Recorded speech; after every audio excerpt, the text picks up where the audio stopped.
up next, we've got a team that solved a real-world problem that one of them on the team has. Finding volunteer opportunities, knowing what volunteer opportunities to follow up on, and having tools for volunteer organizers. So they're going to tell you all about it in just a sec. All right. Hello, everyone. Thank you for joining us. My name is David Sell. This is Hassan El-Shrabini and Hansu Kim, and we are the team behind Volunteers Connect. So there are many platforms out there that connect volunteers with opportunities. But potential volunteers might be reluctant to sign up for an opportunity because they have no idea what to expect. They just don't know what the experience is going to be. And that's the problem we have addressed.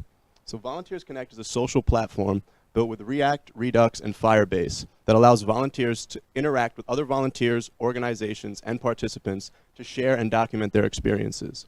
So when we were talking a little bit about the application design and tech stack, we decided to use Firebase as a back-end service for its file storage and its real-time database.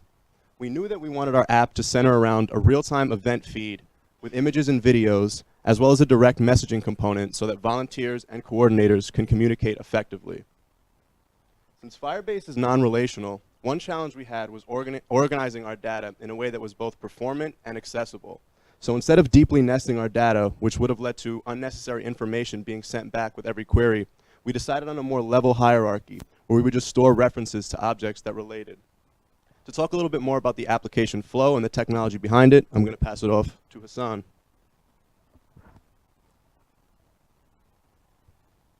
Thanks, David. When a potential volunteer first logs in and initiates a search, we fetch his or her current location zip code using Google's geolocations API and return the list of events in a 5-mile radius of that zip code. To make this search efficient, we decided on pre-computing a list of zip codes and their nearby zip codes and storing in our database. Now, performing this pre-computation in a timely manner required us to utilize a k-dimensional tree. We specifically chose this type of tree because it enables us to intentionally split our data space in a manner that guaranteeing that nearby geolocations are in close proximity on the tree, and allowing us for faster lookup. For example, this makes a difference when computing. This makes a difference of performing around 45,000 different distance comparisons for each zip code compared to only about 2 to 6. Now when a user wants to volunteer for an event, they must submit a request attached with a brief interest statement. This will trigger a call to Firebase where we attach that request to the user object and set the request status to pending. The coordinator then can view the request, message the potential volunteer, and decide whether to approve or not approve that request.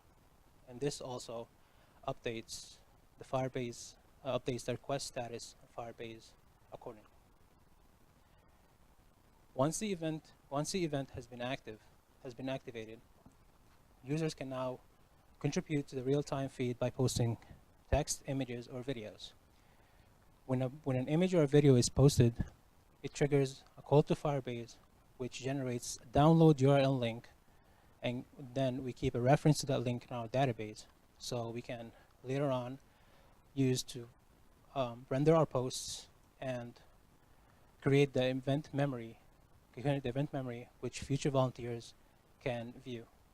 And now to discuss the direct messaging component, here's Hansu. Okay, thanks, Hassan. Another challenge was to implement reliable messaging sessions. We had to make sure not to create duplicate sessions for any existing message recipients.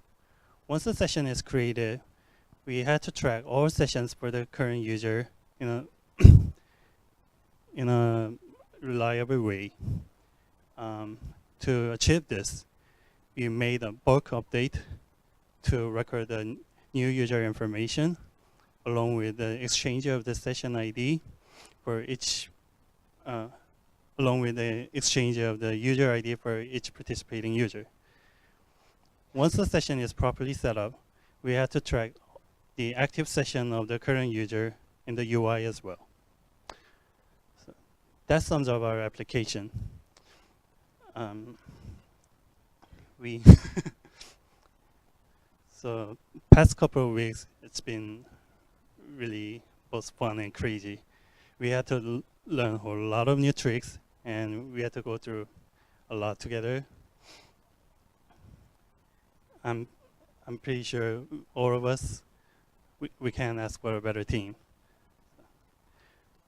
So our project is posted on, deployed on volunteersconnect.org, and our code is also posted on GitHub.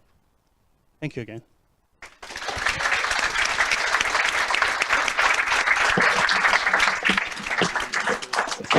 All right, vote below for Volunteers Connect. I think one thing I love about full stack is seeing people who are not techies, or not necessarily just pure technologists, see other problems and bring that into here, right? And I think that volunteer platforms, my guess is most of it's done kind of ad hoc via email or like Facebook, right? But to have a custom platform for them is really cool. And I think I was just playing with it right now. It's got a lot of promise if they stick with it. Yeah, I saw you sign up for something. What did you sign up for? I am signing up for details. Sports journalism writer for Asphalt Green Community Sports League's newsletter. That is right up your alley. Yeah, absolutely. That's exactly. Yeah, you love sports. I love sports and I love journalism. You're a decent writer of code. Yeah. Yeah, no, it's very cool. It looks great.